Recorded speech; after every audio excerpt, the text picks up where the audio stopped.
Welcome all of you to this Yashaswini and Idol webinar series, episode 17. And I'm happy to welcome all of you, my dear participants. And today we are coming out with a very important session, and that is internal audit and report writing skill. And that will be deliberated by CA Jinal Saula, and opportunities for women chartered accountants in MSME sector. And that will be deliberated by Shubhi Gupta. And we have with us very young and dynamic CA moderators, Bhakti Bhanushali, Hina Modi, Shweta Jagawat, and Dharmi Shah, and all my beautiful, intelligent women participants. Happy to welcome all of you. And I'm happy to share with all of you that recently on 29 June, on the eve of 75 completion of 75 years of Institute of Chartered Accountants of India, we had an excellent CA Women Leadership Conclave, which was happened first time in the history of ICI, where we have gathered more than 600 members at Mumbai in this conference. And now we are coming out with Falcon Series 2, which is this conclave second series, which is on 3rd August at Navi Mumbai, and Series 3, Falcon 3.0, that is coming out at Bhayandar, and Falcon 4.0, that is coming out at Thane branch, Thane. And along with that, we all are invited over here to have the physical presence along with this webinar series, which is going on every Wednesday, 3 to 5, Yashaswini and Idol, that is inclusivity, diversity, outstanding performance by women, and the leadership. With these words, I welcome all of you and looking forward for your active participation in all our initiatives. Again, we will be having this year also the second round of CA Women Leadership Awards, and will be opening the nomination soon. So, friends, I request all, inviting all of you, from all of you, the nominations for this Women Leadership Awards also. So, with these words, let us open this 2 days episode, and I hand over charge to Bhakti Bhanusali.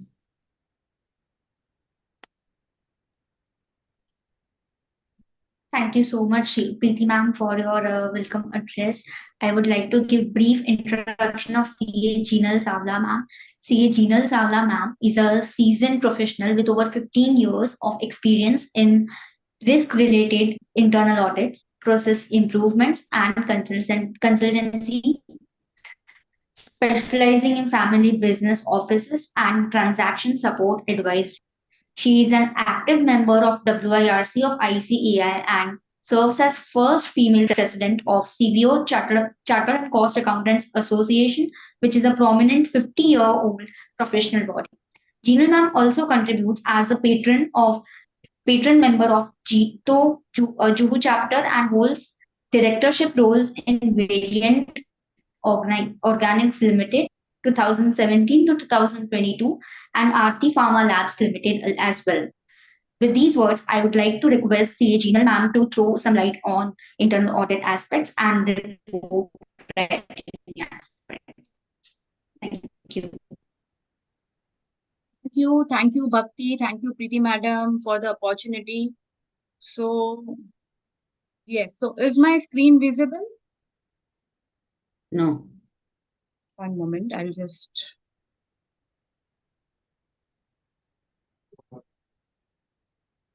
Now, is it visible? Yeah. Yeah. So, friends, today I'll take you to what is internal audit, how to raise the bar in changing times, how to be an evolving auditor, and what are the report writing skills and how to present a report. Our report could be used by, say, audit committee, board, any investors sitting outside India, and various other shareholders or various other stakeholders. Okay, so let us understand how do we go about this.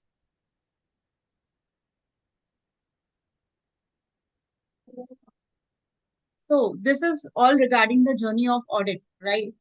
like before independence, before 1941, our audit objective was to, have a check on accounts of the organization. This was like what वो जब पहले के time में जब वो मुनीम जी report writing ये accounts writing करते थे तब उन्होंने सारी एंट्रीज प्रॉपर्ली पोस्ट की है या नहीं. At that time auditors used to जब वॉल्यूम्स बढ़ता था तब वो चेक करते थे. So post that 1941 is what establishment of Institute of Internal Auditors. So in this is again a international body who set the benchmarks and have the standard auditing practices and always guide us at various junctures. Audit objective was to then shift it to whether how to check on financial and operational activities. In 2002, SOX Act was passed. So the focus was shifted on financial reporting controls. So business excellence took a backseat. So again in 2012, as SOX audits matured, internal audit focus shifted to local regulatory compliance, ERP audit, security risk. जैसे ही IT का role business में बढ़ता गया वैसे ही technology का भी role audits में बढ़ता गया. So from now, presently, what is internal audit? It is risk management oversight, business process excellence, growth of an organization, customer survey centric, what you say, service. So everything is all in one. Everything is taken care by internal audit. So now this is a definition which all of us is to know, but let us, again once revisit it. Like what is internal audit? It is an independent, objective, assurance consulting activity designed to add value and improve an organization's operations. How it helps organization? It helps to accomplish its objectives by bringing a systematic, disciplined approach to evaluate and improve the effectiveness of risk management, control, and governance processes. So now, what is governance process? It is like overseeing the controls or giving the direction to something. So this is the definition of internal audit. So now let us understand what is the application. Where is this internal audit applicable? So as per clause 49 of listing agreement on corporate governance, what does this say? To review the appointment internal audit reports relating to internal control weaknesses. Section 92A. So now earlier it was 1956. So every establishment of audit committee by a public company having paid up 5 crore or more and Companies Act. So New Companies Act earlier also in 1956 also and in the latest one also. Internal audit is mandatory for listed companies. So for corporates, internal audit is undeniable the backbone of sound corporate governance system and has emerged as an inevitable service. So now let us understand that why there is a need of internal audit. Internal audit is required because there is an increased complexity of business, enhanced compliance requirements. So again, like what kind of business the organization is into, the compliance requirements are increasing day by day. On that basis, internal audit is mandatory.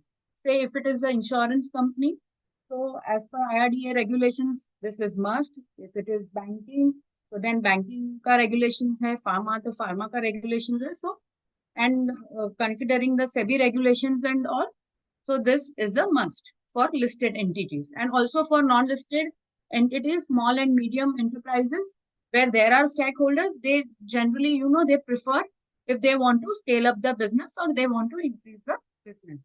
So focus on what is internal audit? It is focus on management and internal controls.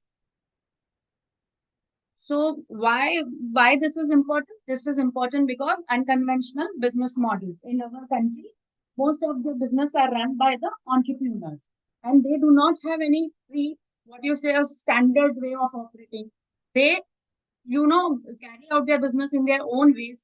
So to benchmark the what you say benchmark the processes, to tell them, to guide them. Internal audit plays a very vital role.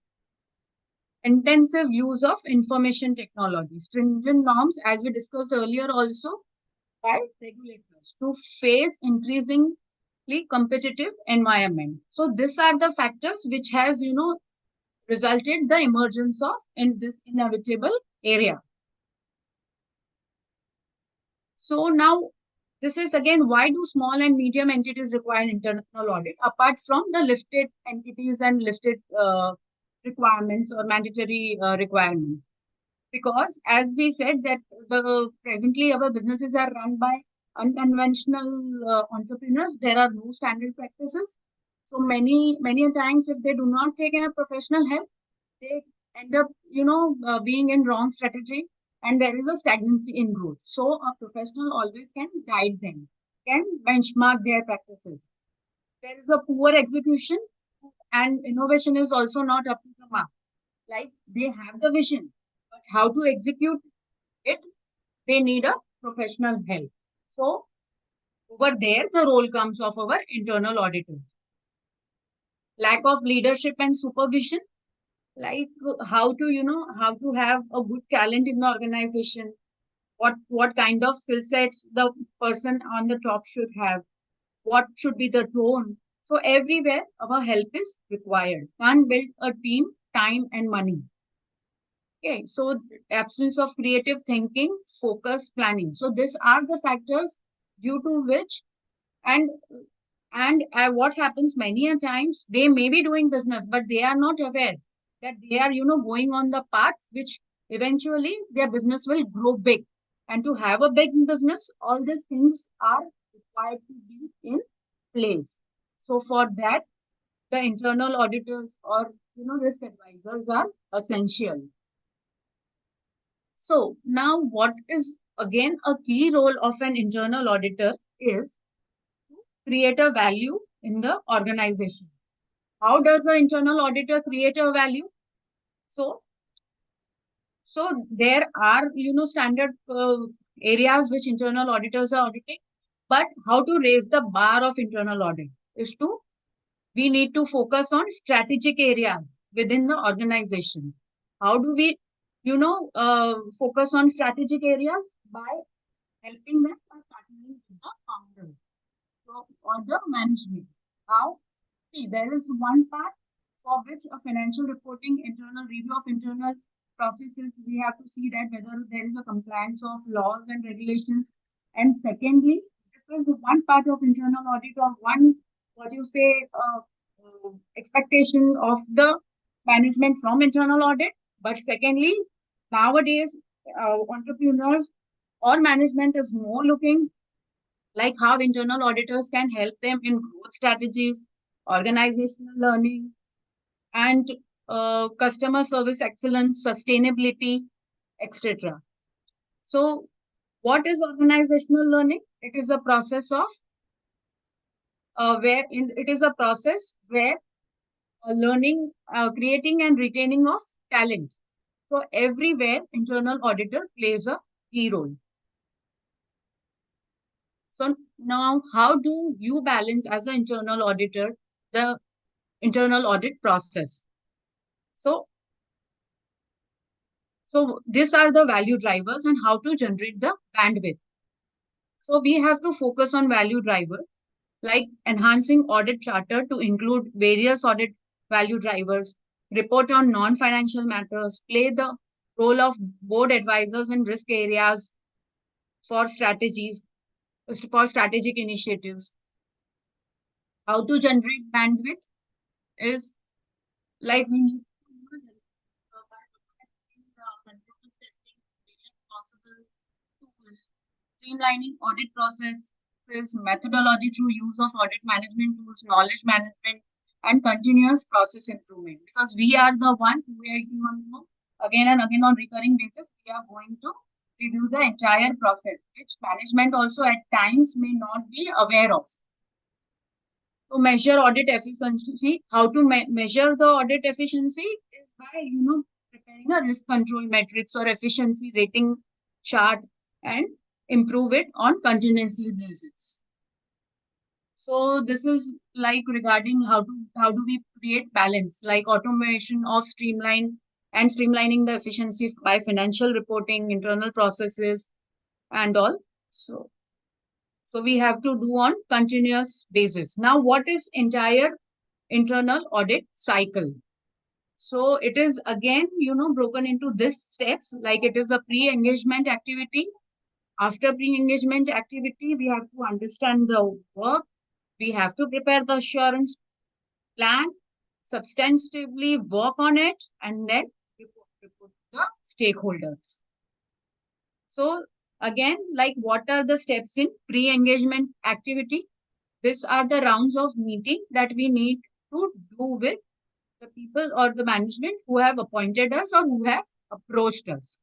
So gathering information on integrity, competence of the management, past experience. If we have done any other assignments with that management, then we would definitely have the other experiences or past experiences with that particular management. Communication with previous auditors is also very essential. Significant accounting policies, we should be well aware of the client. Financial viability of the entity, like how big the entity is, how feasible this process would be for them. Nature of work and knowledge of business is a must. What kind of nature of work are they are expecting from us, whether we would be able to carry out that or not. What is our preliminary judgment? So this is the part of pre-engagement activity. After understanding the work, impact of what is the impact of accounting and auditing pronouncements? What are the financial statements of the entity?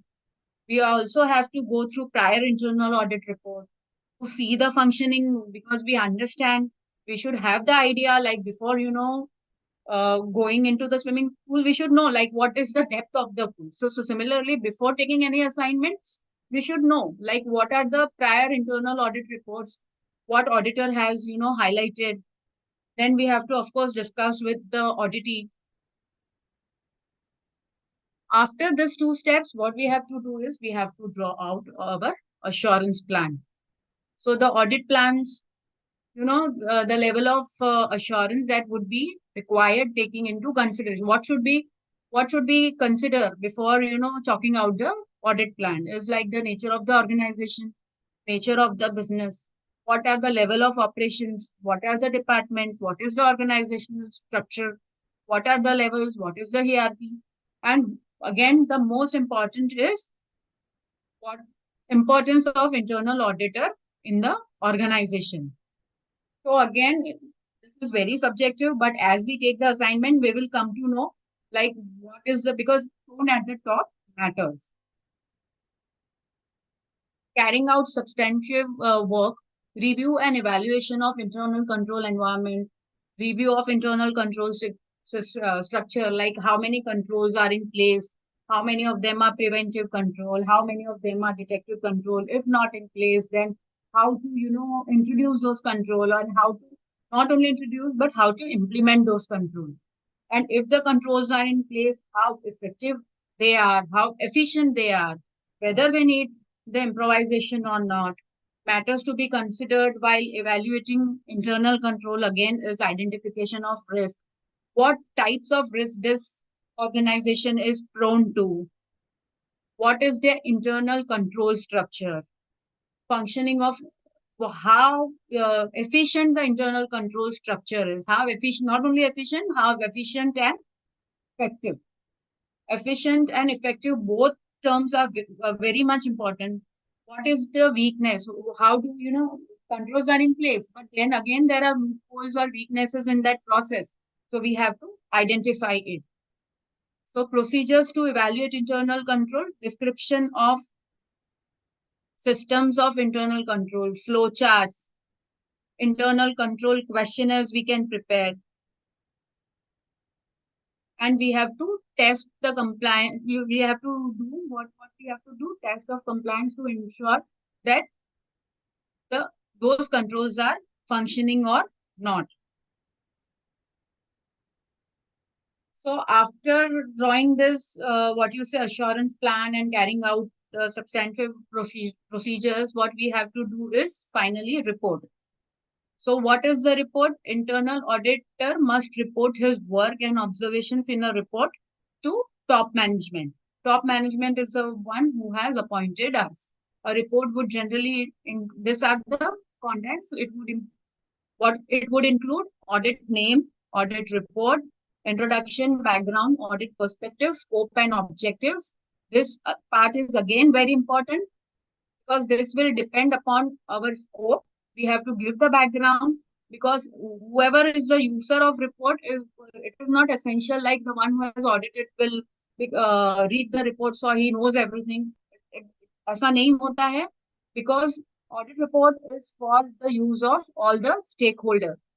So again, after preparing detailed audit report, need to prepare executive summary also, internal audit opinion also, like what is our opinion, detailed report including audited responses. Because observation, the report would not be complete without taking auditee responses. Auditee, generally auditee are the people who are the process owners of that particular function. And the exhibits or supportings, whatever are there, are required to be in place. So now these are the value drivers. While doing how to, help the organization or how to create a value of our function, like growth strategies. Growth strategies are the what are the M&A, what is the strategy, what are the strategic decisions that the company is going to take, what are the new services and products, what are new markets, geographies. So it will help the board to make a risk-based decision making, and it will help to, and how we can help by conducting due diligence or by helping them by helping them to take decision making on the basis of risk-based decision making. Organizational learning, like employee retention, we can help them like how to how to help them retention of employees, growth, cultural alignment, knowledge management, innovation, how to be innovative, how to keep the talent in the organization, reporting on efficiency and effectiveness of organizational learning process. Customer service excellence, like customer satisfaction, whether tax surveys are done, carried out or not, what are customer perception, or the company is just doing the business without taking the consideration of the reviews of the customers, what are service processes, service delivery, service levels. So all these parameters we can help them. All the controls we can draft the controls, we can help the client to understand, to independently validate the customer satisfaction surveys and all. Finally, sustainability. Sustainability is now again mandatory for the companies. Audit of sustainability initiatives, financial impact, environmental impact audits. These are the areas where we can add the value to the organization and partner in their growth.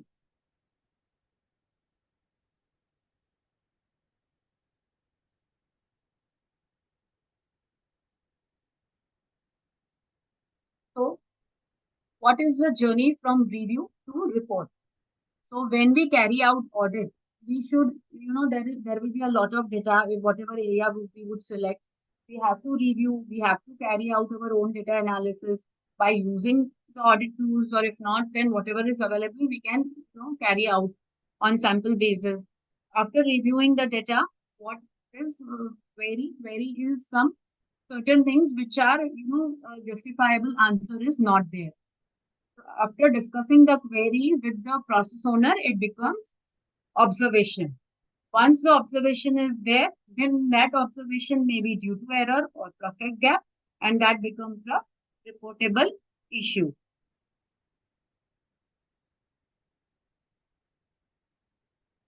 So this was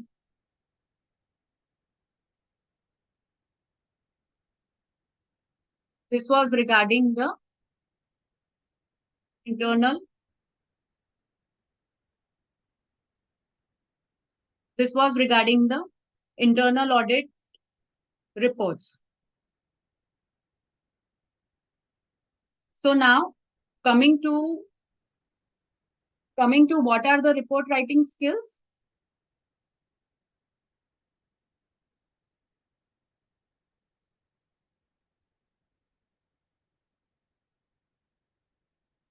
Yeah. Is my screen visible?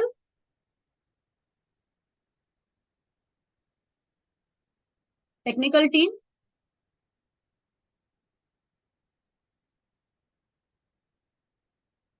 Yeah, one moment. I'm not able to, go to another slide. Can I share my slides with you so that you can maybe, yeah, yes. So is my screen visible? Yeah.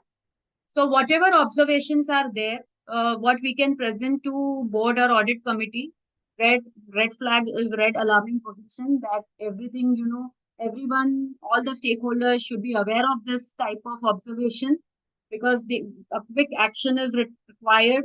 Yellow is neutral, needs strengthening for growth. These are the areas where controls are weak or we need to strengthen our control. And green is comfortable or assurance, and it is a good to go thing. So what are the audit findings? During the course of the internal auditors identify the conditions that require the corrective action. So what are the corrective, wherever the corrective actions are required, we need to put those things in the observation. This deviation from norms or accepted criteria are called audit findings. So now, what are audit findings? Audit findings can be described as missed action that has been missed, which otherwise should have been taken, but but were not taken. Prohibited action that should not have been taken, but were taken. Improper action is the action that is done differently than expected. Unsatisfactory systems are equal efforts and weights H2 an unequal item. And risk exposure that needs to be considered. This should be our audit findings. So what are the elements or formats of audit finding? So how do we, first of all, how to put across the audit findings? We have to give the background because whoever is the user of the report is not essentially, knows the background of the process or background of the organization. So accordingly, we have to give the background. We have to lay down the criteria. We have to write the conditions and facts, the cause of that audit finding, the effect, conclusion, and recommendation. This should be our content of the point or observation. Now, report writing skills. Why do we need, good writing skills? Because what we as an auditor has to do is write, and write. What do we write? We write proposals, we write reports, we keep working papers, we have minutes because in this process, why minutes are important? Because it is not a one meeting or two meeting thing. For auditing area, we have to do n number of meetings with the process owners. And after every meeting, since the meetings are verbal, and so we need to minute it properly. For process understanding also, we need to, whatever the process understanding we have gained by reviewing or doing the personal interviews, that we have to document it. For writing the manuals, SOPs,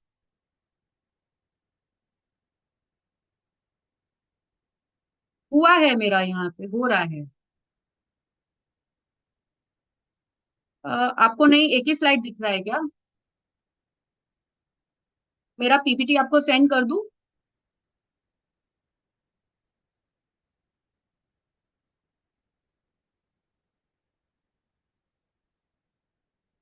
आपको कौन सा दिख रहा है? मेरे को तो सब दिख रहा है यहाँ पे।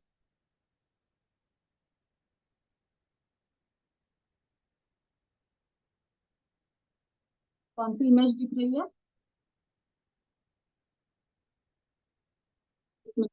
I'll correct it. Wait.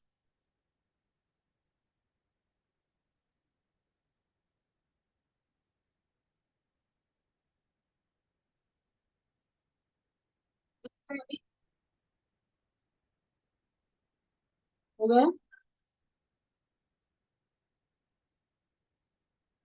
So this we have discussed.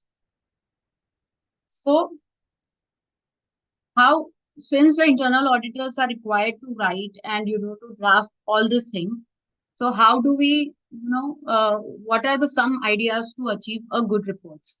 At the time of recruiting, assess the writing skills of the candidate. At the time of scheduling, ensure that each audit team has at least one person whose organization and writing skills are above average, because when we depute a team to the auditee or say to the client, what we have, we generally deploy a team of 2 to 3 people. And from that 2 to 3 people will be the one should have above average writing skill, because he or she would be supposed to write all the emails regarding personal interviews, data requests, query drafting of queries, taking responses from the auditee. So at periodic supervisory review, convert the audit query whenever we have the discussion with the auditee, then it becomes a potential report observations. Structure the query sheet to capture query in reportable format. Teach team members to use spell check and grammar help available on MS Word. Identifying writing skill improvements as a KRA. Sound team members for formal, what you say, this formal training workshops are also very important. So now these are the report writing formats. So what happens when an internal auditor goes and presents the report to the management? For us, it would be only a 8-page report, but for a user, it would be too tiring to read that 8 to 10 page report. Then how do we format it? How do we standardize it? Now, what should a report? What are the essentials? What ideally a internal audit report should have? So level of details. So what are the details that are expected? It, so there should be one detailed report for functional head or process owners. Whenever there is an observation, we have to give them the complete background. कितना हमने population था, कितना sample लिया, what is the deviation percentage, and what is our finding. So one detailed report for that process owner. Second is executive summary, because all the detailed reports are not, we cannot give all the detailed reports to the management, because management does not have time to read those 50, 100 pages report. So what should we give? We should give only executive summary to them. So that is executive summary for that is again the second level of report that we have to prepare for executive management. Third is summary of audit issues and action points. So this is like implementation tracker that we have to give and present in subsequent meetings, or we can keep a track of our observation and replies, responses. Audit committee with clear reference to risk exposures and control gaps. So these are the four different types of what you can say reports that we have to prepare for one single process review. Now, coming to like level of details, what should be the format? So let us understand like format can be in checklist and we should have a checklist and standardized content, may be used for repetitive checking of transactions, concurrent audit, compliance reviews. Like for example, say we have in their HR area, human resource development area.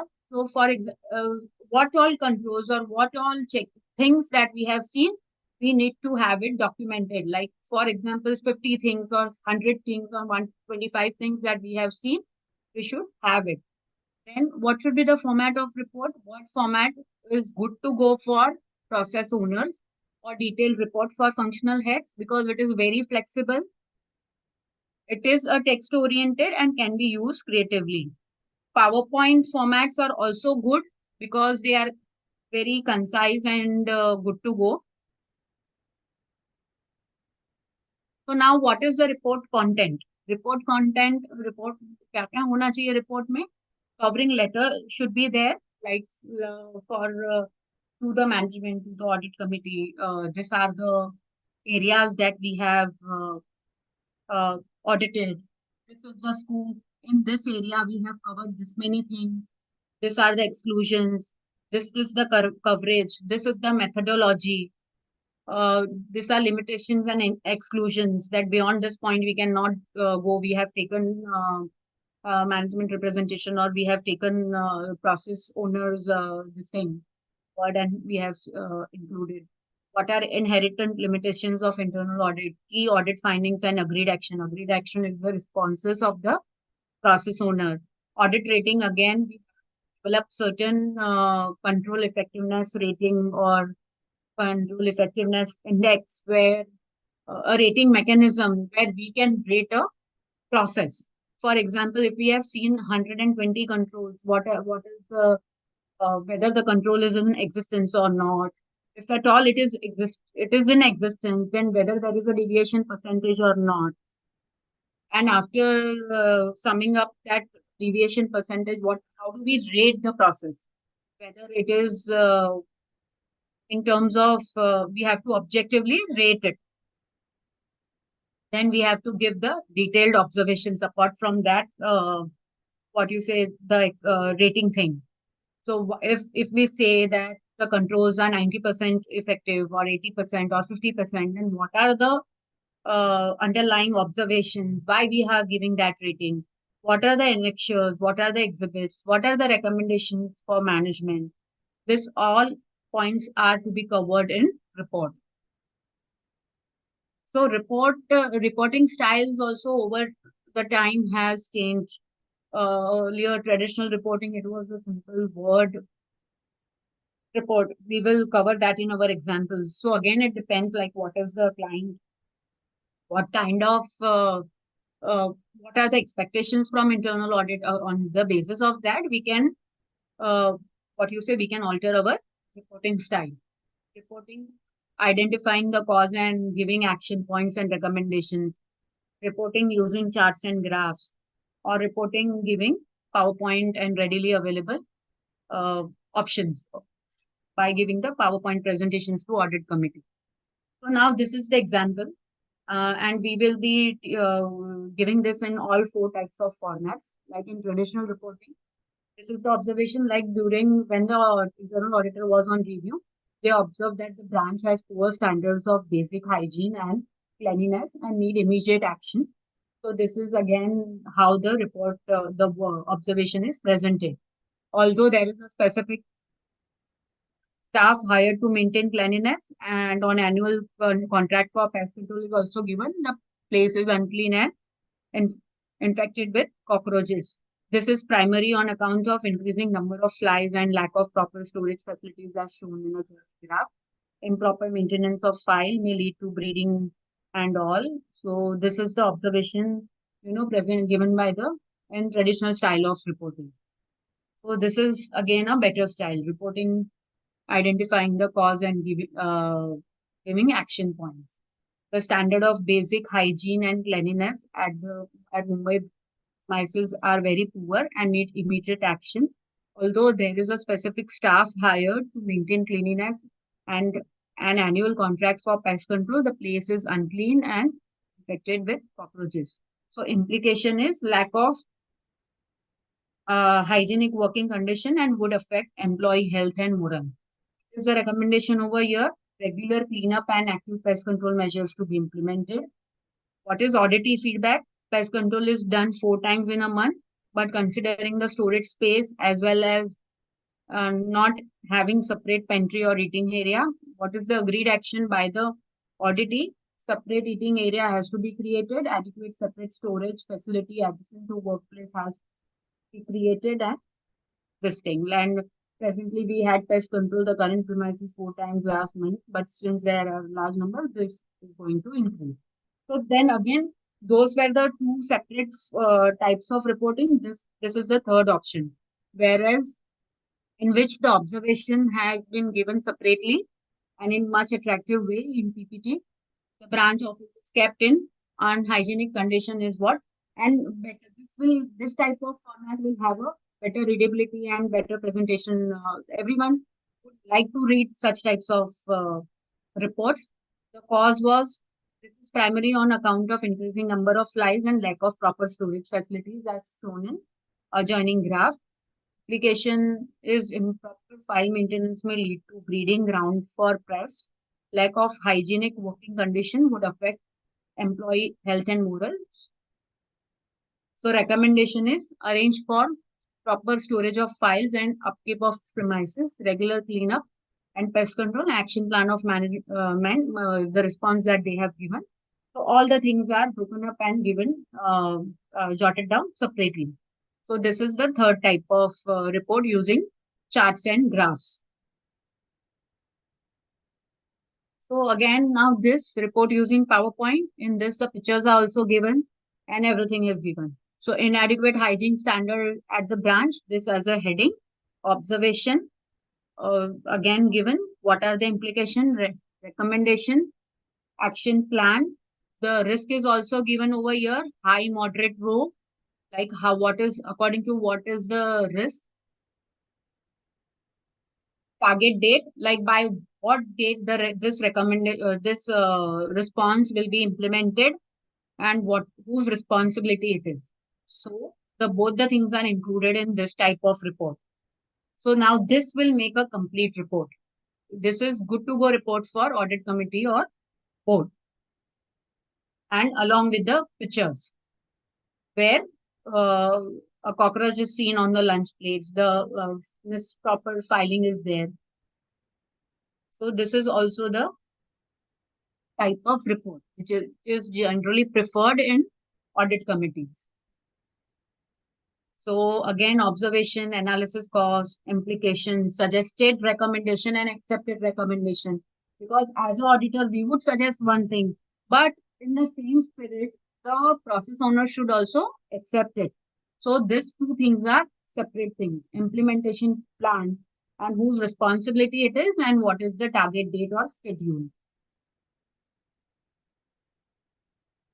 So now these are the practical hints. Draw up a structure of report in early stages of engagement. What should be our structure? We should be very clear when we accept the engagement. Build working papers to support the observation and conclusions. This is very, very important. Whatever we present, we should have the working papers, pictures, exhibits, support general observation with specific findings, sign off procedures at every stage. Whatever queries we find out or whatever observations we have, it should be on email or properly documented. So again, minutes of, we discussed this earlier also, minutes of discussion meetings held should be retained, because in this process, if we say we are auditing a process or a particular area, there will be n number of people involved in it, right from the head of department to the executive level. So after having round of discussions of personal interviews with all of them, we'll get the information and then we will take out the data. So minutes of meetings with dates with that respective person is very important. We need to document it. Provide an easy mechanism for follow-up, because we have to then chase if we have generated a query, present it in the audit committee. We have to follow up with them for you say first, like whether it is a reportable issue or not, whether it is an observation or not. If it is an observation, what kind of observation it is. Close the file immediately on issuing the report, ensuring that all the relevant details are on record. Have a system of formal closure of observations and reports. Make your reports look forward looking. Introduce audit rating. Audit rating is again the thing that we discussed, that objectively we need to rate a process, because that would help them in benchmarking. It will help them to, elevate their processes, elevate their controls, introduce the controls, and also to take the corrective actions wherever required. exercise creativity in presentation, writing, and structuring, because that will make your report more informative. And report is our end product, final product. So we need to be creative. It should be presentable and it should be interesting for that stakeholder to read. So this was all about internal audit and report writing skills. So now, yes, we can take questions from the audience.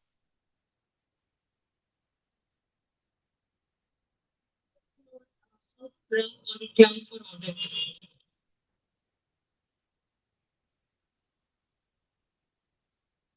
Yes.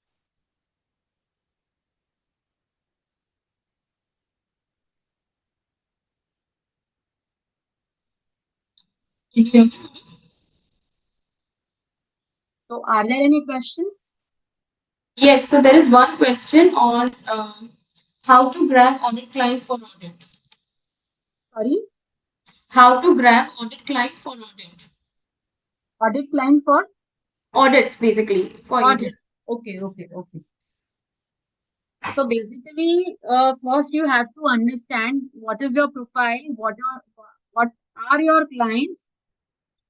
But to get a client, first thing that internal auditor should be versatile. He should have 360-degree of knowledge, because this internal auditor is how you can, partner with the client, or how you can add a value to the client by putting yourself in the shoes of the management. Like this is like ये जो मेरा entity होता, that how I would have handled it, how I would have added the value to it.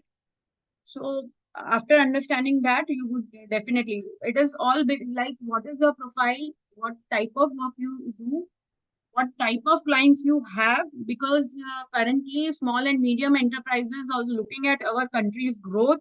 Small and medium enterprises also need internal audit because they have their own limitations.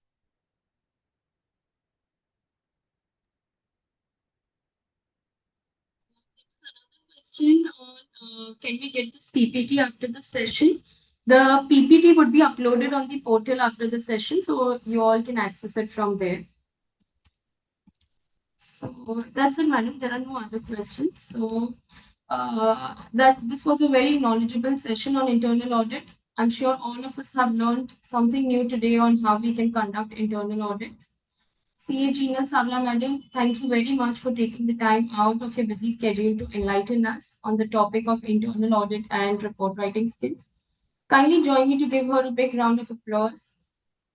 Also, a very special thanks to the chairperson, Preeti Savla Madam, for her various initiatives in organizing such skill building activities and sessions for the women fraternity.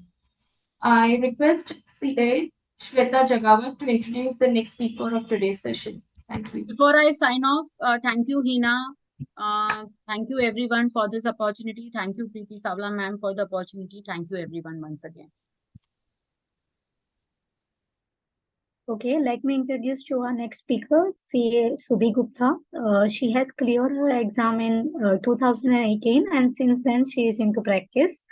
Her forte is accountancy, international accountancy, and audit. And she has also started in collaboration to support the system, and she is teaching skills related to enhancement of students so that they can expose and use this in their future. And she is also doing other activities where she is helping students. So welcome, ma'am, and we hope we will get insight on MSMEs and opportunities related to MSMEs. Thank you. Thank you so much, Shweta, for the introduction. Now, can I share my screen?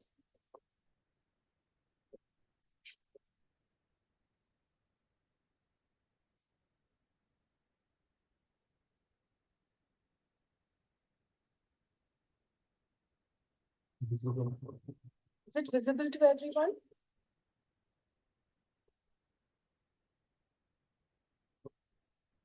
It's visible. Thank you everyone for, first of all, I'm CA Shubhi Gupta, as rightly said by Shweta, and for giving me this opportunity for conducting this seminar and giving uh, light on what work I am doing these days. So I am here to speak about the opportunities for women chartered accountants in MSME sector. As Gina was rightly saying before, that micro and small industries are also holding good opportunities in internal audit. So my purpose of conducting this seminar is this only, that I want to tell you how much importance micro, small, medium enterprises hold in this economy and how much work we can derive from this segment.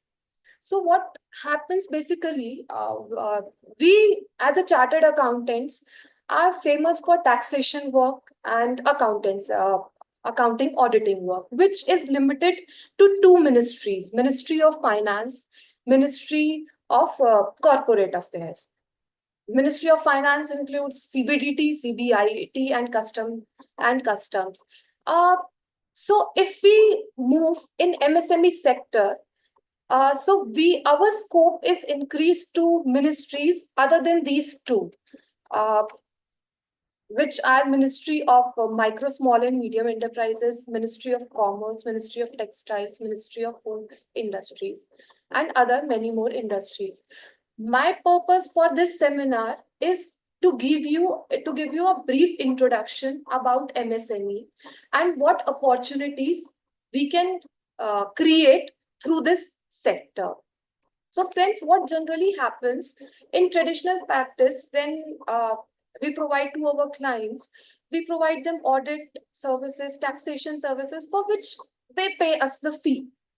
Whereas if we go for the subsidies practice, here we are giving money to the clients. We provide them money to the clients from the government. We become a facilitator from them, for them, who suppose who bring subsidy for them. For example, if there's a project, the cost of project is 100 cr, and the project comes under a scheme which can give them a subsidy of 20%, and if we fulfill all the conditions, and we can get them a 20 cr in their credited in their bank account. So I think this is a win-win situation for both of us, and this help us to create a new area of practice. Also, we will be doing their audit, accounting, and other work which we are doing previously. So this helps us to create a new area of practice. Now, I would like to uh, discuss with you what is an MSME. If MS, so MSME is divided into three parts: micro, small, medium enterprises, with a turnover limit, as mentioned or as written on the screen, up to 250 CR. Friends, I would like to tell you, before 1st July 2020, the limit of this turnover was up to 50 CR, which has been increased to 250 CR on July 20th. So based on this, we can understand that how much scope has been increased. An enterprise with a turnover limit of up to 250 CR is an MSME, and this is the major segment. This is the major segment and of the enterprises, and they are eligible to all the schemes, subsidies uh, which are being provided by the different ministries. They are applicable to both manufacturing enterprises and service enterprises. So how to become, if you are an MSME, you can be an MSME if your turnover is within the limit. What to do if you are an MSME? So it is said that MSME is the backbone of Indian economic future. If uh, India has to grow, then each and everyone has to come forward for their own for their contribution. And MSME are one of the driving forces propelling the Indian economy towards global greatness. So first step towards becoming an MSME is that you have to register yourself on the Udyam portal. It is a very easy step which we can do for our clients. All you have to do is go on the site and you have to register. There you have to provide all the details, the services which you are going to be provided. This is an overview of an Udyam registration certificate. This is considered as the ID card of an MSME. If you want to avail any scheme, if you want to go for any opportunities, then you have to show your Udyam registration certificate. So it is compulsory for any MSME, and we can easily do it by taking information from our respective clients, and it is done online. So no need to go anywhere. This is very important thing. So first step for an MSME is to get registered on the Udyam portal, which can be done by us. Now, what are the opportunities MSME hold after getting an Udyam registration certificates? There are some initiatives which is taken by the government for the MSME, which I would like to discuss here. First of all, it is CGT MSE, Credit Guarantee Fund Transfer for Micro and Small Enterprises. Under this scheme, these are the main initiatives which are taken for the MSME under Ministry of Micro Small Industries. Under this, bank credit is provided to MSME to the limit of 5 CR collateral free. Where is our role? Our role is that we can become a facilitator. We cannot expect from the client that he goes to the bank, submit a proposal, ask for he would be having information of all the schemes. We can become enlightened. We can know about the schemes and help the client to apply for the scheme and get the benefit. Under this scheme, loan up to 5 CR is being provided to the MSME. This is implemented with SIDBI Bank and Government of India. There are multiple categories under which the loan is being provided. All you have to do is just visit the website. Everything is available there. You need to check. You need to check whether we are falling under the conditions. And if yes, you can apply. It is not required also that we need to be in metropolitan or any at big place to work. Here, MSME is there at every place, be it taluka level, be it district level, be it state level. So, and bank are there in every district, every taluka, every state. This can be easily done in coordination with bank. Another scheme is the Prime Minister Employment Generation Program. Here also loan is provided, loan for working capital is provided to MSME to create employment. The limit of the loan is 25 lakh for manufacturing and 10 lakh for service sector. This scheme is being implemented by Khadi Village Industries Commission at national level. Friends, I would like to tell you one thing as well, that this organization, Khadi and Village Industries Commission, is set up at a national level as well as the state level and at the district level. So we have opportunities everywhere. We just have to approach to the offices, ask for the look for the proposals which our clients are wants to go for, and we can directly approach them. So I would like to suggest few offices which are available at district level, which include district industry centers and banks.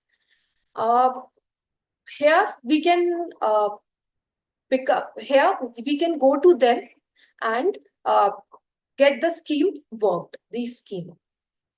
Another scheme, raising and accelerating MSME performance.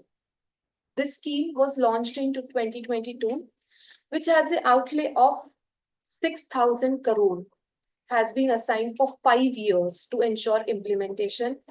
Again, this works for MSME. MSME this helps in strengthening credit guarantee trust for MSME, promotes women-owned MSMEs, reducing the incidence of delayed payment of MSME. So there are several schemes for MSME based on your specific client, based on your client specific requirements, under which category do you fall, you can go for that scheme. I would suggest we should definitely apply for the scheme. And if we do it properly, the results are positive. We can get subsidy for our client. Another article which says the role of MSME in building a sustainable and inclusive economy. MSME urges to include each and every one from the economy, be it at a taluka level, district level, a farmer or a small business entrepreneur with turnover of 10 lakh, 20 lakhs, 50 lakhs, every female entrepreneur, everyone is included in MSME. Schemes are available for each and every category in MSME. These are the organizations which are attached directly to MSME. Khadi Village Industries Commission, Coir Board, National Small Industries Corporation, and National Industries for Micro Medium Enterprises. Friend, can any of one of you tell me what is a Coir Board, or what is a Coir? Anyone?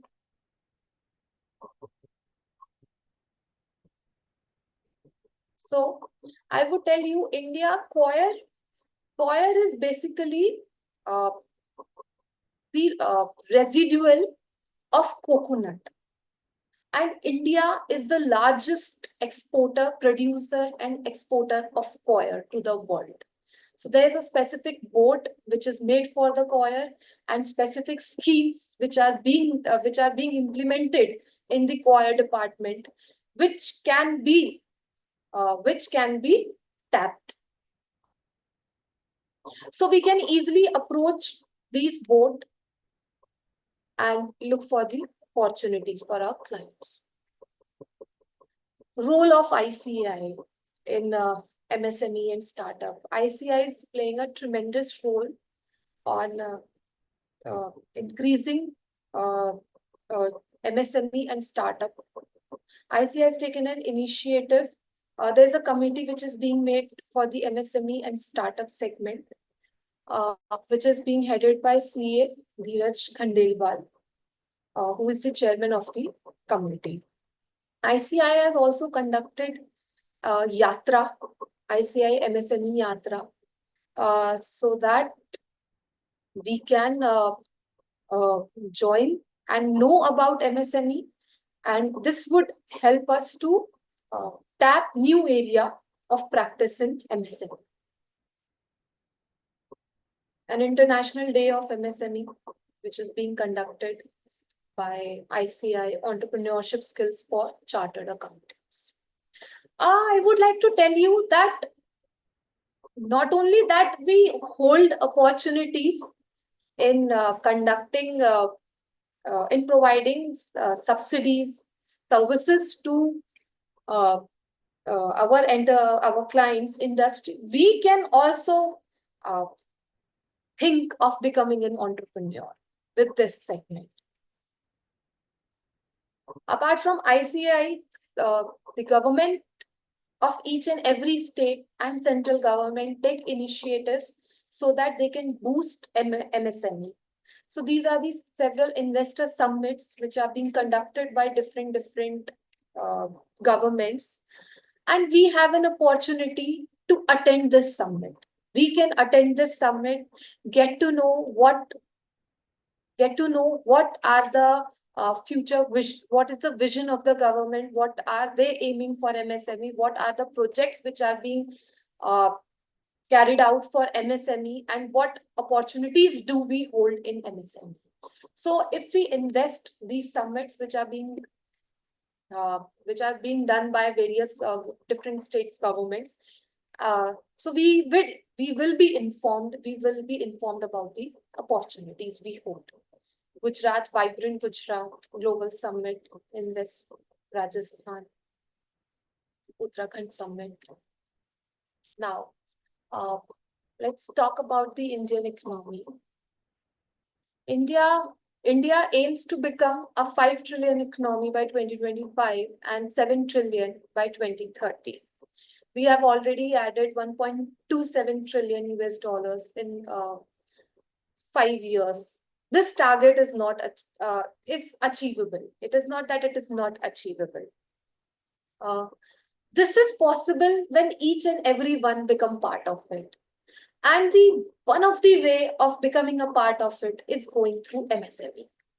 That is why, as I said before, in the definition of MSME, turnover limit and scope has been increased to 250 CR because MSME is the backbone of the industry now. If we want to move to 5 trillion, 7 trillion by 2030, we have to go through MSME. And we as a chartered accountants also hold opportunity because where the industry is going, we have to go because we are the facilitator between the government and the industry. Whatever new projects are coming, so we have to be the facilitator. We can be the facilitator. Atmanirbhar Bharat Abhiyan by our Honorable Prime Minister organized Vocal for Local, Local for Global, where a special economic packages has of 20.9 lakhs crore has been released. So friends, whenever there is a package being released by the government, it is not possible for an enterprise to do it alone. They need a facilitator for this. And we can be the facilitator. Why we? Because if we do it for one client or one industry, one particular client in an industry, then we know how we can do it. And we can do it for 1, 2, 3, 4, and then we know, then we can easily do it for others as well. Now, I would like to share some schemes which are being provided to give relief to MSME. These are specifically for MSME, which most of the maybe entrepreneurs are not aware of, and we can make them aware of these schemes, and we can make them aware of these schemes, and they are very beneficial for them. So one is MSME Samadhan. Under this scheme, so we have a new concept that we have a new concept that if MSME payment is not being made in 45 days, then we have to report it in our 3CB, 3CD, 3CA, 3CD, right?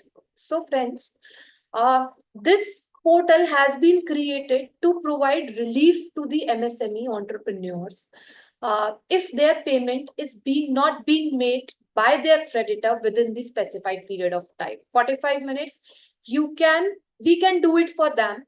We can do it for them. We have to file a complaint, register a case on this portal. And after filing the case, it is a procedure which involves 8 to 10 steps which we have to do. A notice is being sent to the vendor that you have not made payment to the MSME. It is a legal notice. And trust me, in many of our cases, as soon as the notice is being provided to the vendor, they have instantly made payment because it is a legal notice, it holds value. Nobody wants to, we can directly go to the court for the dispute after that. Nobody wants to go into the dispute, and people make payment through this portal, MSME Samadhan portal. So this is a very big benefit which has been given to MSME. And we can become the facilitator. We can do it for them. This portal helps for delaying payment monitoring. So till date, number of cases of micro and smalls which have been registered and cases which have been mutually settled, 18,000. and cases disposed of by this council, 37,000. So this is a great platform. It should be tried. It is a must try if the payment is not being received from the vendor, which is a general. Another relief, another platform which has been given to MSMEs is this TREADS.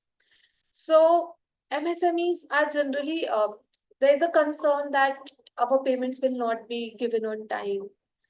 So this has been this, for that Samadhan is there. MSME Samadhan portal is being launched. Another portal is TREADS. Here, bill discounting is done for the MSME.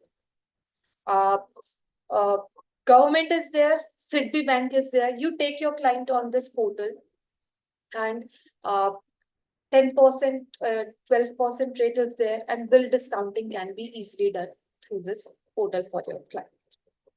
This electronic platform, TREADS, is an electronic platform for online discounting of bills of MSME for supplies to large corporate. It addresses the issue of delayed payments to MSMEs.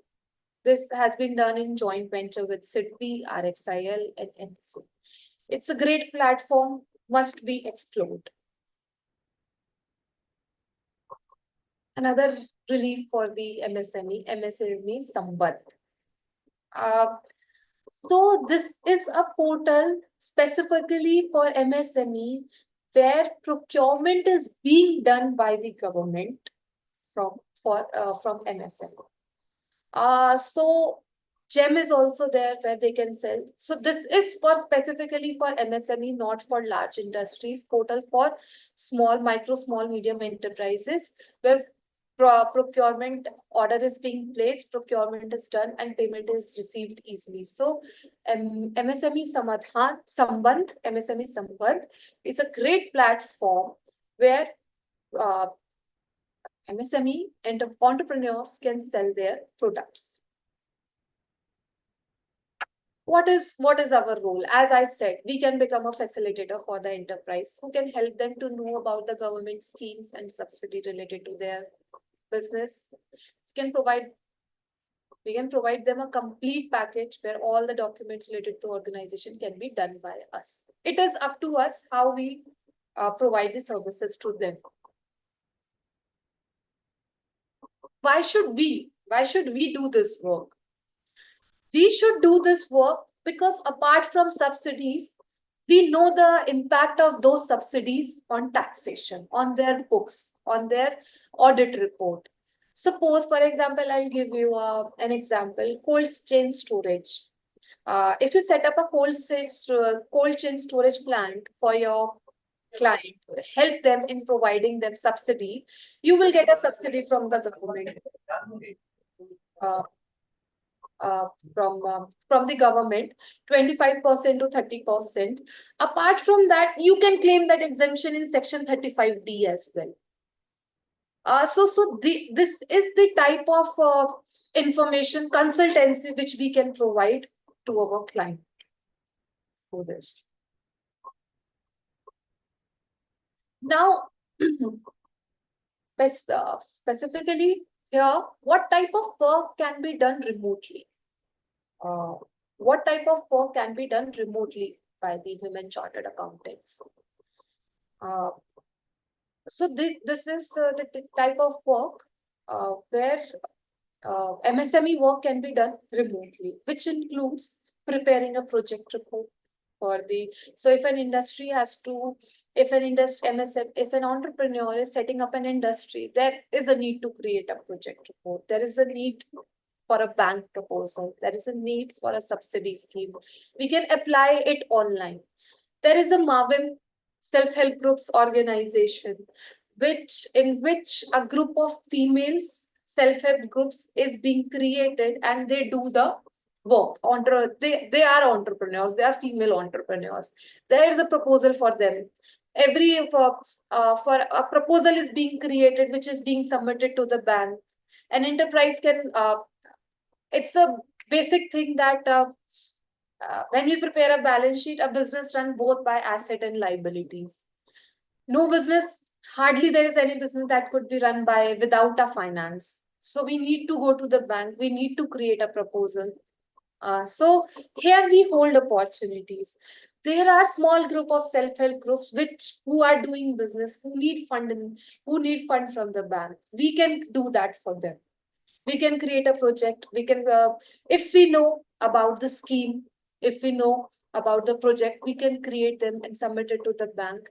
And it is not necessary that we need to be in a metropolitan only. This is being done at all level. So here we hold a good opportunity. There is a concept, friend. There's one more concept which I would like to share is RSCTI, Rural Self-Employment Training Institute. Uh, these are the institutes which is there in each and every district of Maharashtra and all over India, I would say, which is being created by the bank, and they provide training to the female entrepreneurs and male female entrepreneurs for their skill development. Uh, so here this is a good market to tap, because they are going to be the entrepreneurs, and when you become an entrepreneur you need a chartered accountant, and we can be a chartered accountant for them. So my point of saying here is that we can start it at a district level, at a taluka level, by tapping entrepreneurs from there. Also, there is MSME director consultant post, MSME director consultant, which is required in each and every bank. So if we know about MSME schemes, we can easily approach bank to be the consultant as well. And for this, we no need to be in metropolitan. Now, how to get clients for MSME? These are the options available, which holds good opportunities. Another is that there is a special post for women on board of Chamber of Commerce and Industry Association. So we can look for these opportunities as well for women chartered accountants, that we can look for these posts, and a lot of projects we can get associated with lots of projects through this.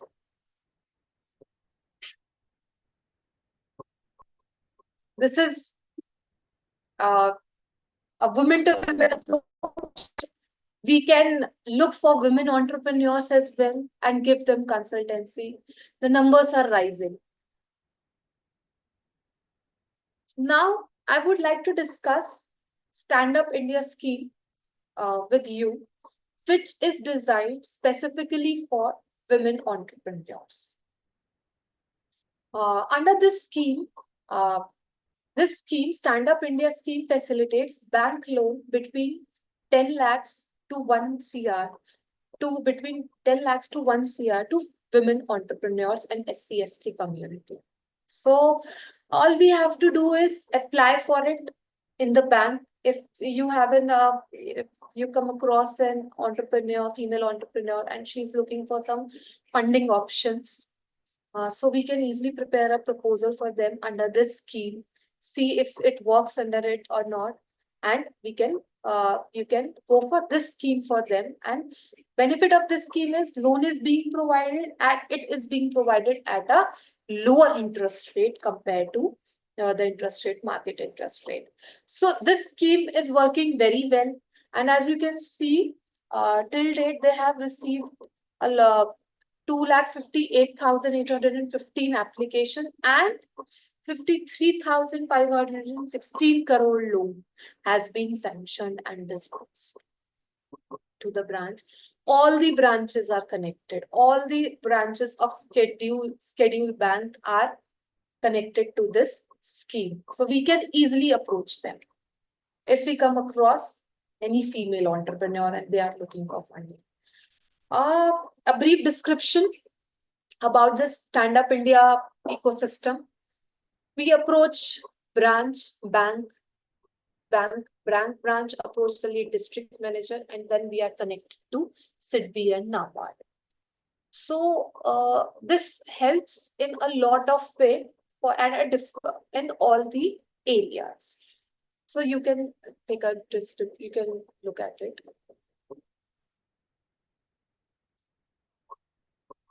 Uh, Now I would like to discuss the eligibility, just the eligibility of this scheme. The scheme is applicable, as I said, for SC, ST and women entrepreneurs above 18 years of age, and for the greenfield projects. I would like to uh, ask anyone if they know about what is a greenfield project. Anyone from the audience? Uh, Greenfield. So a greenfield project is a project which is started by the entrepreneur for the first time. First time venture of the beneficiary in manufacturing, service, agri-related services is called a greenfield project. And there is another term which is called a brownfield project, which is for the expansion of the project which is being there. So this is a very good scheme for women entrepreneurs, where loan up to 1 CR is being provided to them, and size of loan 85% of the project cost inclusive of term loan and capital is being provided. And as I said, lowest rate are applicable under this scheme. And stand-up scheme would be operated by all the branches of the scheduled bank. So it is a very good scheme. Yes. Another another portal which I would like to discuss with you here is Startup India portal, which is being created for female founders, women entrepreneurs in India. I would like to open this link and show you how this website looks like.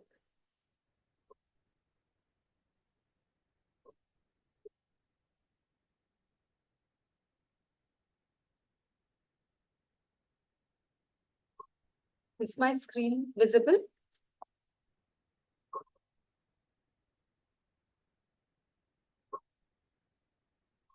And the site is also visible? Is the site is also visible? Yes. So this is the website of Startup India portal.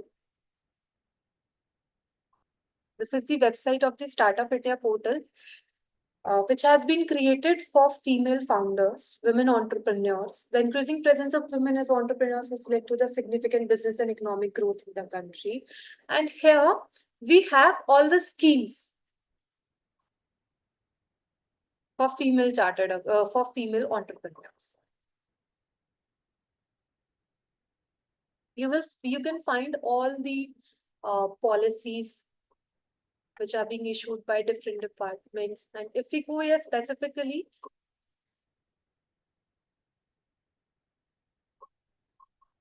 so there are schemes for central government. There are scheme of central government and state government for women. So if you see, under this policy, it is being created by both central and the state government. So they startup policy is therefore state is being created by each and every state and central government for women. So here you can go and find policy for every women entrepreneur here. Also here, if you see, there are schemes of central government as well. So you have to just click on the scheme, POIR Board, Department of POIR Board, Ministry of MSME, where they provide training for skill development of women. Then there is Mahila Samriddhi Yojana, where they provide financial assistance up to 1,40,000. Women entrepreneurship platform. Mudra Yojana, loan up to 10 lakh are provided to the women entrepreneurs without any collateral. All we have to do is just explore this website, and there are a lot of schemes which are available through which we can help to finance the loan, to start the project, and we can be a facilitator. Mahila Shakti Kendra, Nari Shakti Kendra, Comfort Women in Human Institutions, services towards a women entrepreneur. So if we see, there are total 16 schemes which is by the central government for women entrepreneurs. We can explore them all. There are huge opportunities in these schemes. The fact is, sometimes we are not aware about the scheme, and the entrepreneur uh, who wants to start a business need a direction how we can do it, uh, under which scheme our project can come, and how much benefit we can get from the government. This, if we can get a benefit for our client from the government, it is a great deal. We are helping them a lot in running their business. So these are the these are the schemes. Here you can find all the schemes for women by bank. 4 schemes are there: Mahila Udyam Nidhi Yojana, tiny small scale sector, Dina Shakti Yojana. So just have to explore all this. Lot of opportunities, lot of schemes. I am working on these schemes, so I can say you that there are opportunities. Now,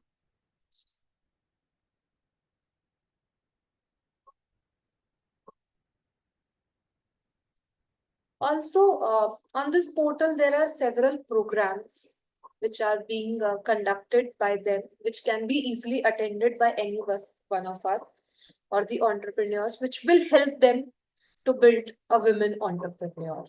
The purpose of this site is to build a women entrepreneur. So we can assist, we can educate, we can provide consultancy to other women entrepreneurs regarding this.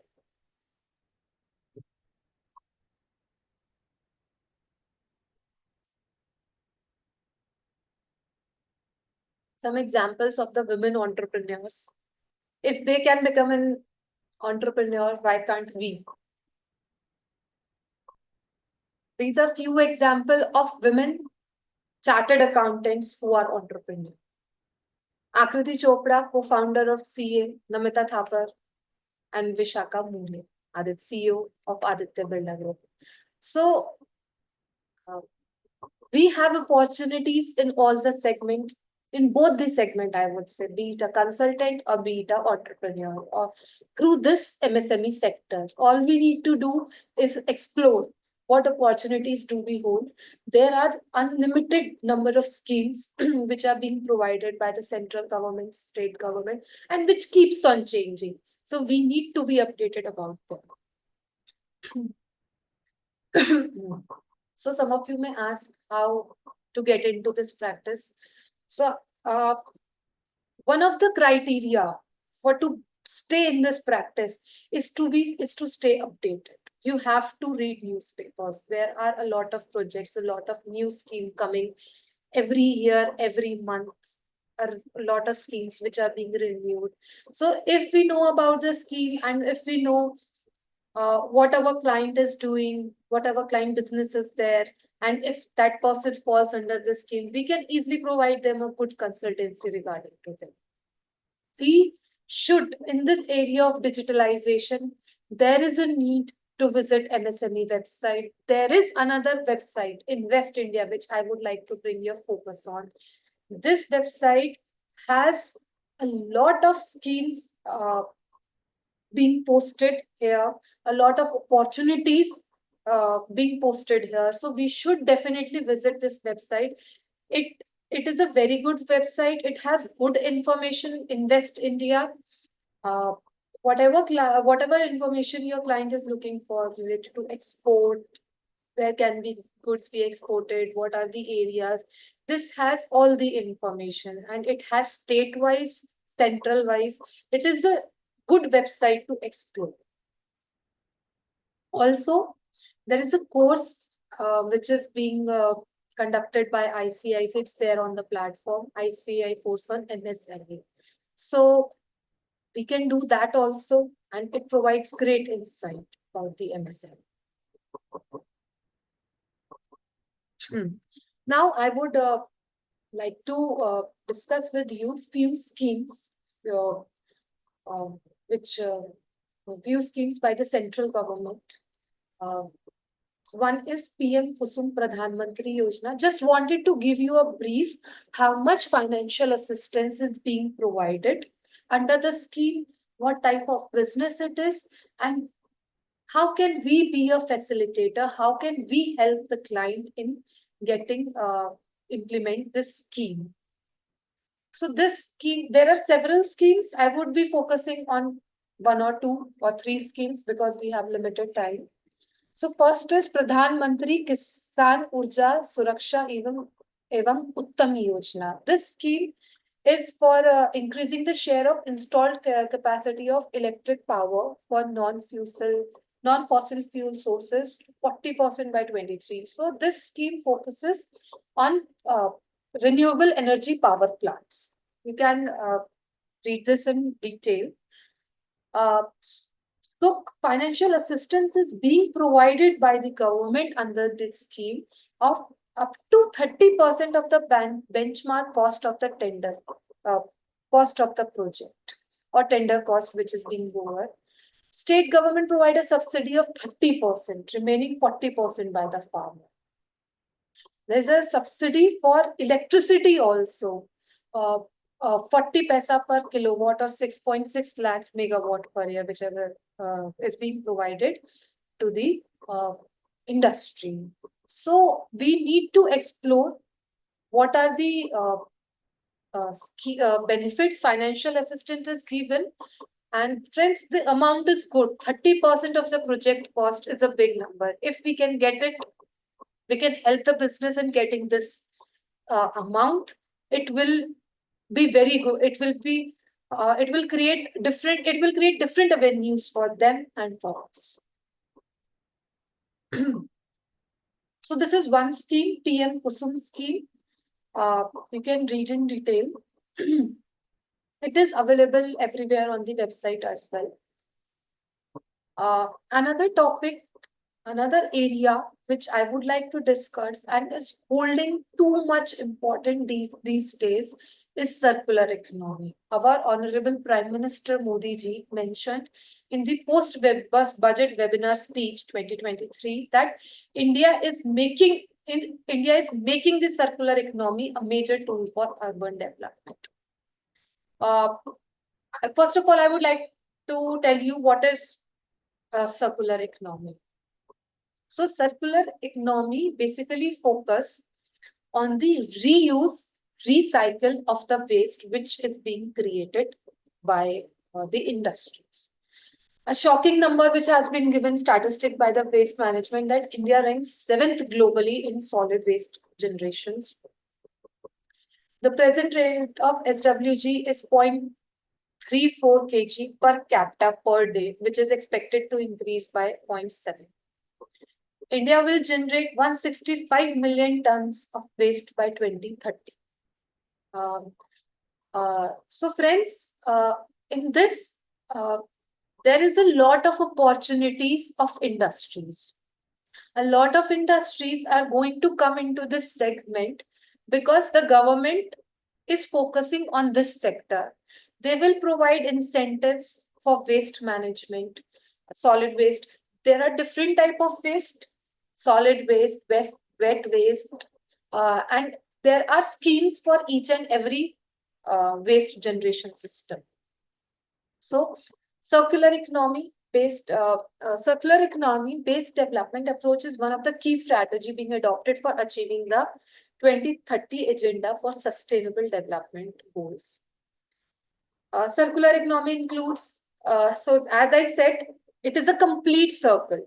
Circular, it's a complete circle. A raw material is being brought to the industry, production is done, distribution is made, distribution of good is made of the production, then it is being consumed. then it is being collected, the waste is being collected, and then it is recycled. The waste is being collected, recycled, and used again as a raw material. A lot of opportunity in waste management segment, and when there are entrepreneurs coming in this field, then there is a need of chartered accountant also in this field, I believe. Overview of India waste sector, we are on the third number of generating waste among G20 countries.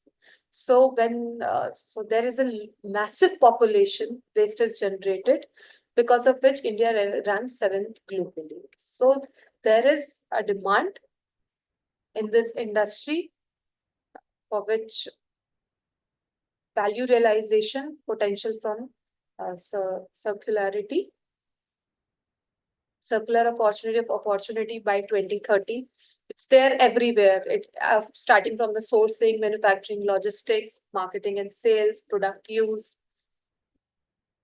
Huge opportunities. Revenue generation in circular economy. This is the circular economy is one of the hot topic these days. Compost and biogas, bio-CNG. Just look at the amount of revenue which it holds. 365 CRs and 169.7 CRs for respectively. Compost biogas, treated sludge and water waste, dry recycling, CNG. Compost. Focus area in residual waste, municipal solid waste, biomedical waste, hazardous waste. Business models for circular economy. As you can see, saving from circular economy are estimated at $624 billion in year 2050 for the current development trend. This is a complete chart of wet waste management. So here I have given a brief description about what is circular economy, what is the business model of the circular economy, which focusing on recycling, product life extension, sharing platform model, product as a service model. Now here I would like to tell you the policy interventions which are being done by the government. Just look at the financial assistance which is being provided by the government on this. If you waste to energy, if you are converting waste into an energy, you are putting a biogas plant, capital subsidy of 1 crore is being given, up to 10 crore. Power project subsidy up to 3 crore per megawatt. From subsidy of 3 crore per megawatt up to 10 CR. Bio-CNG subsidy of 4 crore for 400 kgs up to 10 crore. Existing biogas units, brownfield project subsidy of 3 crore. So friends, just look at the numbers. A lot of biogas power projects, biogas plants, power project plants, CNG plants are being set up in the country, and the amount of subsidy is good, very good by the government. So we can create here a good opportunity, a great opportunity for us. Now I would like to share certain government, these are the certain initiatives which are being taken by the government under the circular economy scheme, which focuses on Swachh Bharat mission, waste to wealth initiatives, as initiated by CPBCA. There's a portal has been created for fetching information from grassroots level, will help to aggregate the information at any level and to answer any question like who generate what type and what treatment is being given. So here a good consultancy is being provided regarding what type of waste do you generate, what treatment can be given on this portal, CPBC MIS portal. So we can definitely explore this. This is a good source of information. An circular economy cell, which has been created by the government. Here we can easily apply. Please look into it.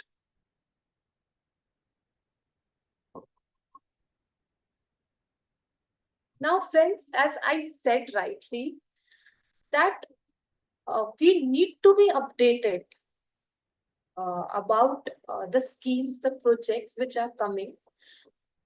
Then we can create good opportunities in this field. This is a screenshot of the article which was there in Economic Times, which says interest subvention likely to push energy efficient among MSMEs. Here, scheme likely to get 2,000 crore allocation. The government is providing 2,000 crore of rupees for the MSME sector. Uh, See how much opportunity is there in this sector. So government is providing the money, and we can be the facilitator. We should be the facilitator for the industry in getting this money. Huge work opportunity for all of us. Another scheme for micro, small, and medium companies, a major funding boost. Interest relief, loan guarantee, other financial provision. This is latest. This is from the yesterday's newspaper cutting. Provision may be for 10,000 crore scheme. Friends, honestly, if I tell you, if we read, if I open newspaper daily, I will find 1 or 2 articles related to MSME, because a lot of effort, initiative is being put by the government of India, government of our states, to bring policies and schemes in MSME, because MSME sector is going to help to achieve the target of 5 trillion economy and 7 trillion economy by 2030. So a lot of industries are coming up in MSME, and we also hold great opportunities in this sector. All we have to do is we have to stay updated about the schemes. It is there in newspaper. These are the certain schemes which are being introduced by the governments. And there is a great amount of capital outlay in all these schemes for it, and we can provide good services in this sector. PM E-Bus Seva scheme has estimated a budget of 57,613 crore with a financial outlay of 20,000 crore. In this, e-buses, electronic buses are being provided to the government. And there are subsidies for the providers. Subsidy for the electric bus manufacturer, their ancillary industries, all industries. So we need to know about the scheme, and we can easily help our clients. This is another scheme by the government, policy for medical devices sector. Policy for medical devices sector. Cabinet approved the policy for the medical devices sector. 6 strategies plan to tap the potential of the sector with implementation action plan. So the basic step is to read the scheme, to look for the financial outlay, and see how it is applicable to our client, how we can facilitate them, and give them the subsidy. Boosting another scheme, sustainable alternative towards affordable transportation. CBG plants, 5,000 CBG plants are being set up by the entrepreneurs, and government is providing them subsidy. 2 lakh rupees, 2 lakh potential investment is there in this project. So friends, my point here is that it is not that these industries are being set up in metropolitan only. These industries are not there in metropolitan. Land is very expensive. Industries are set up at remote locations. So if we are not in a metropolitan area, we are in a district area, we are in a remote location, industry is near to us only. We just have to look around. We will find some industries nearby, be it small, be it big, and they come under, if they come under MSME, we can provide them consultancy regarding to it, what benefits, what schemes they hold, and this will be a great initiative.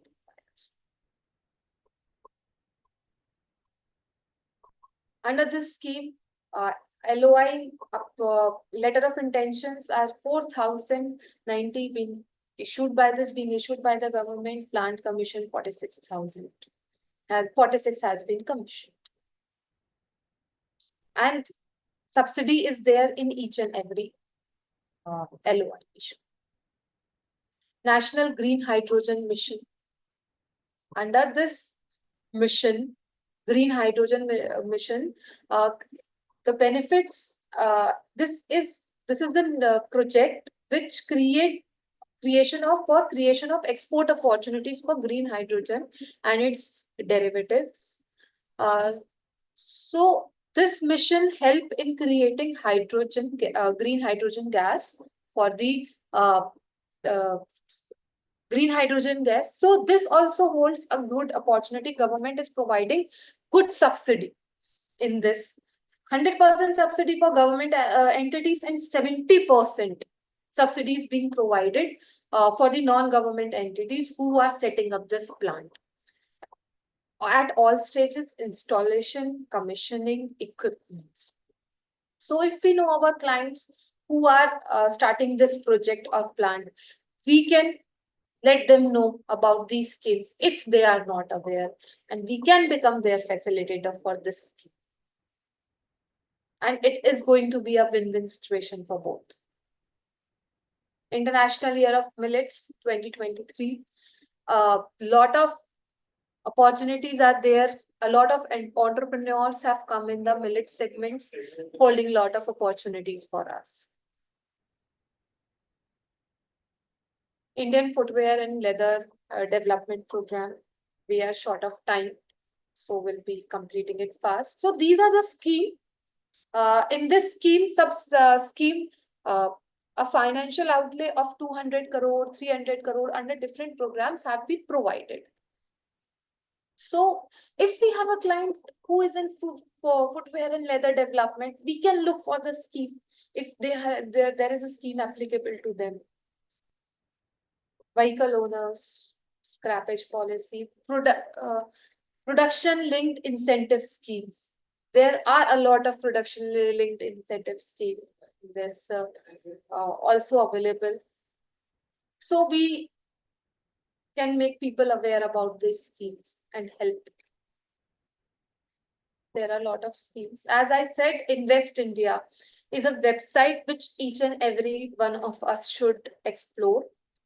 This is related to state as well as central, as I said, and we can find all, I would say a good amount of information is available on this website if we explore. We will get to know a lot of policies which are being created, which are being issued by the government, and it is updated. It's a good place to explore. Maharashtra capital. Now, friends, till now we have discussed about the schemes of the central government.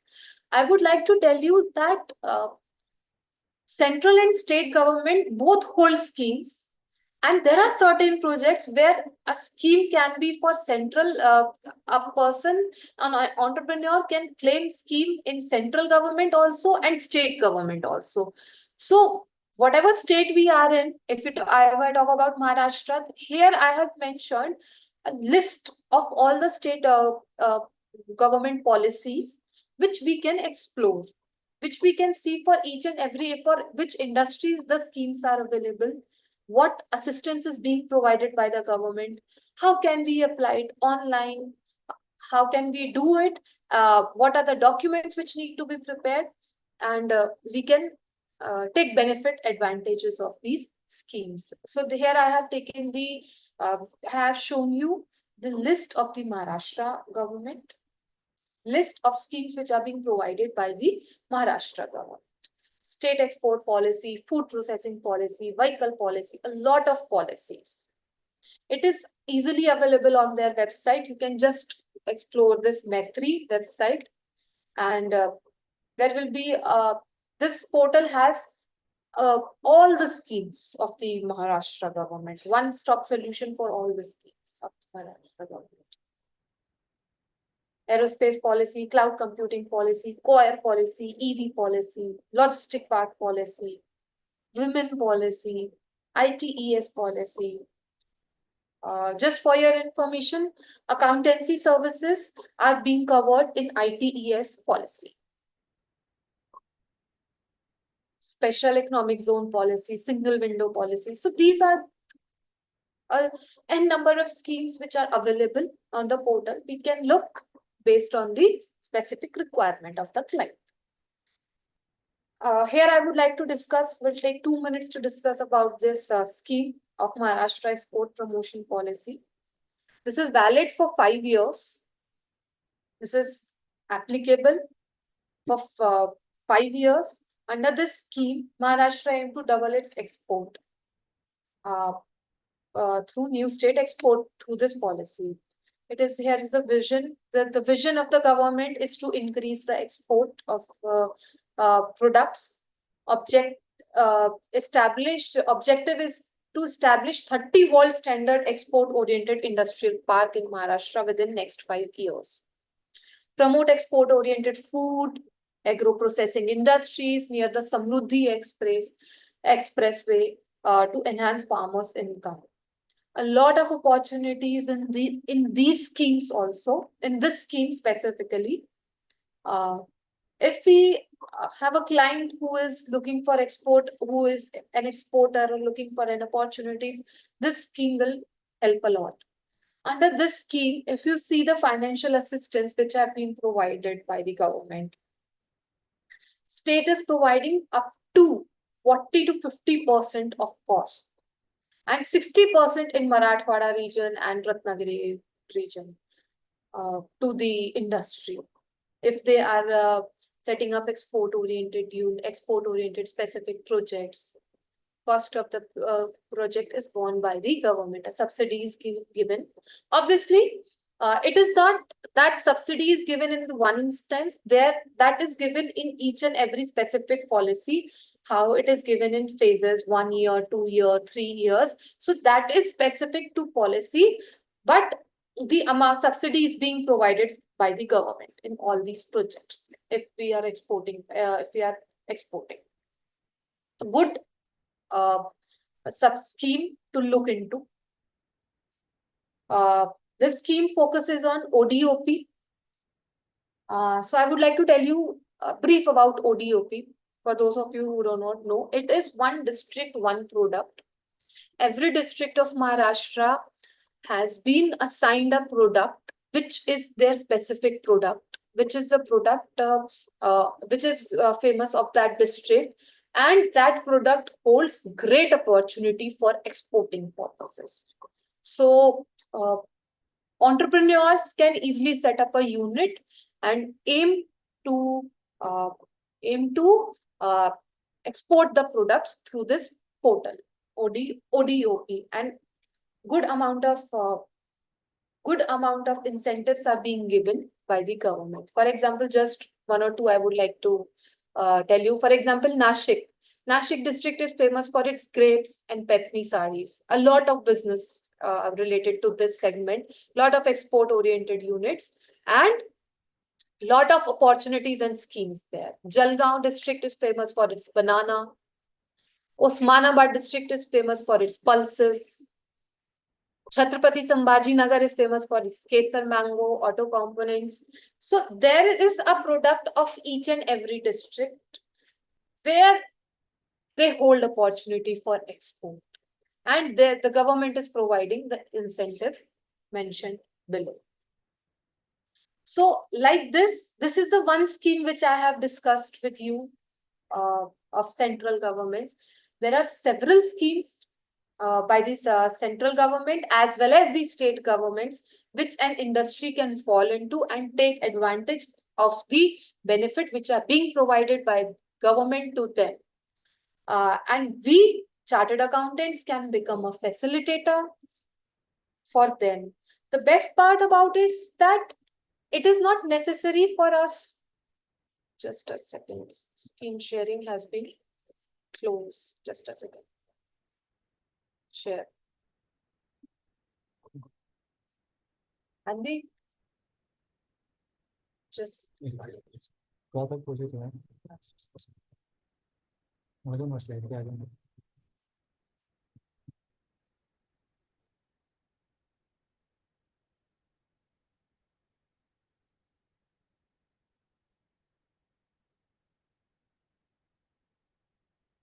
yes, so sorry for the glitch. Uh, so there are a lot of opportunities in the export sector. Uh, so same way, there are opportunities in all the schemes of for each and every industries which we need to explore. With this, I would like to end my presentation and request for question answers if there are any.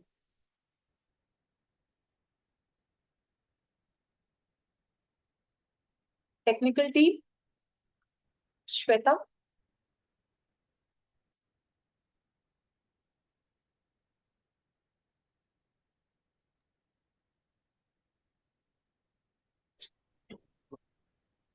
Hi, Dharmi ma'am, Hmm. Dharmi ma'am, this is your session. Yes. Hello, you can hear me? Am I audible?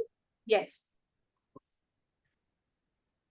Yes. So, firstly, on behalf of the organizing committee, I would like to thank Preeti ma'am and Shana ma'am for the initiative of organizing. So, a huge thank you shout out to our speakers. Am I clearly audible? No.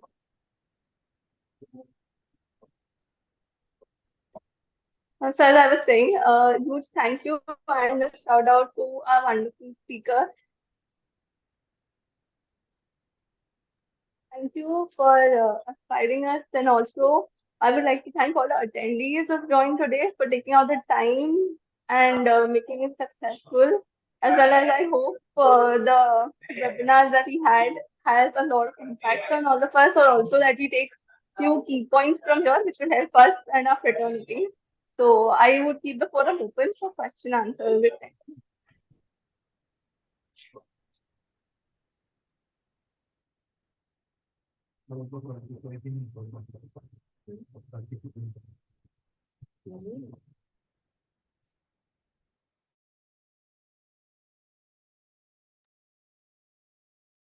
So I think one question that I've seen repetitive is a lot of participants wanted to know if the presentation will be shared with them to understand the details and all.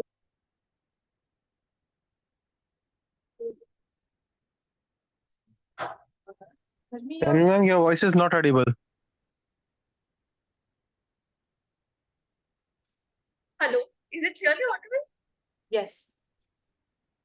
Yes, I was saying so. I have seen a lot of questions, repetitive questions, and one that I've seen is a lot of participants are interested to know if the presentation will be shared with them, and there were a lot of details and also various links that they can access through that. Yes, we will definitely share. We can share the presentation. That's Yes.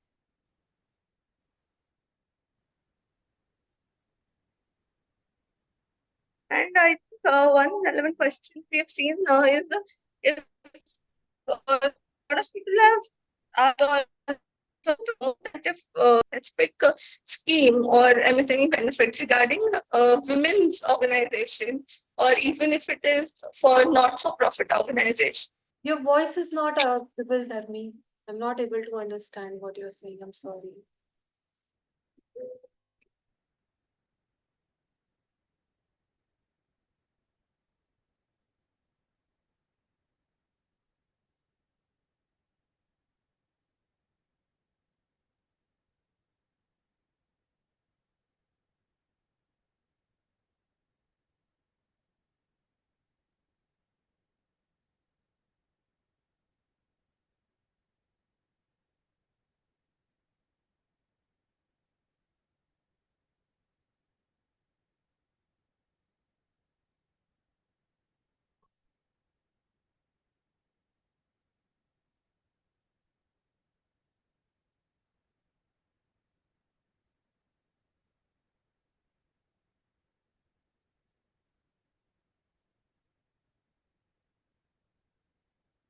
Uh, is there any question? If there is any question, you can send us in the chat bot, please. Meeting group chat.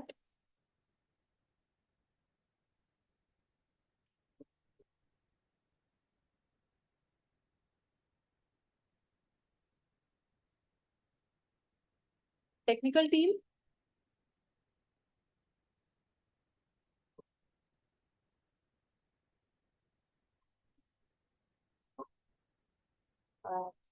I think there is some issue with Dharmi network. So, okay. Yes, please. If you can put the question on the chat bot, that would be great.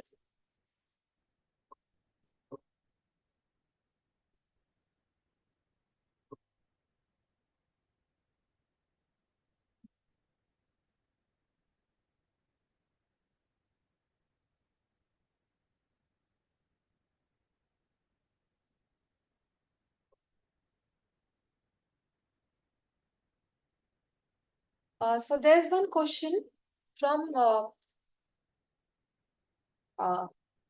there's a question, is getting a new MSME certificate for old MSME holder mandatory? If yes, how to get it?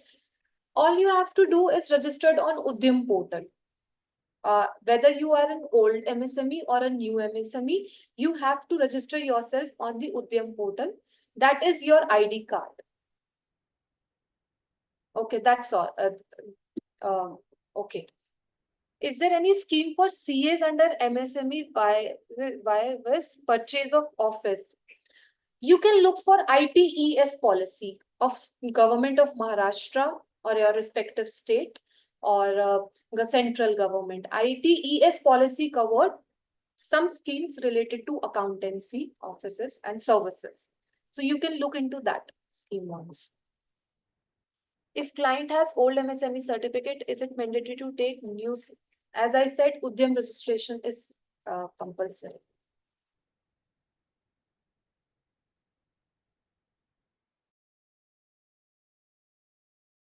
I think other questions are related to internal audit, if I'm not wrong, SOX audit.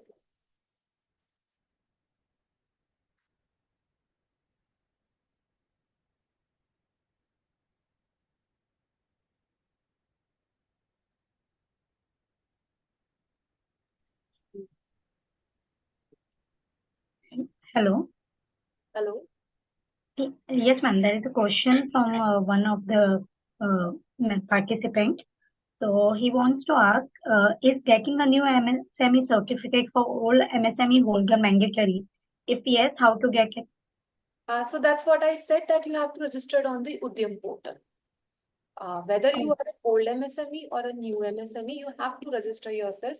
If you are an old and you have to register yourself on the MSME for the new cert. You have to register for the, all you have to do is register on the Udyam portal. Whether you are old or you are new. Okay, ma'am. Another question, is there any schemes for CA under MSME with purchase of office? Yes, I have told this also. I've just answered this, that under ITES policy of the government, state government and the central government, you can look for it. Okay, ma'am. Which includes accountancy. Because ITES policy include accountancy segment. Okay, ma'am. That's all. With this, I would then like to end my presentation. Thank you so much. And I would like to sincerely thanks CA Preeti Salva ma'am, Chairman of the Women Member Excellence Committee, and CA Kimisha Soni ma'am, Vice Chairman of the committee, and other fellow members for attending this seminar and giving me the opportunity to express my view on this topic. Thank you so much. It's a pleasure for me. Okay, so I would like to extend vote of thanks on behalf of Women Empowerment Committee. I would like to convey my gratitude to Preeti Madam and Misha Madam for amazing initiative for initiating Yashasvi series.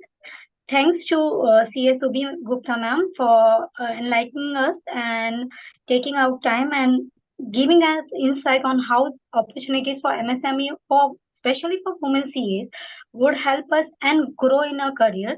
So thank you so much, ma'am, for the detailed explanation. It was very well explained by you. And we hope that we also can conquer those opportunities which is there available in the market, but we are not yet uncapped or we are not aware of it. So thank you so much for the wonderful session. Thank you all for participating in this webinar. And I hope you got informative and it was a wonderful session. Thank you, ma'am. Sure.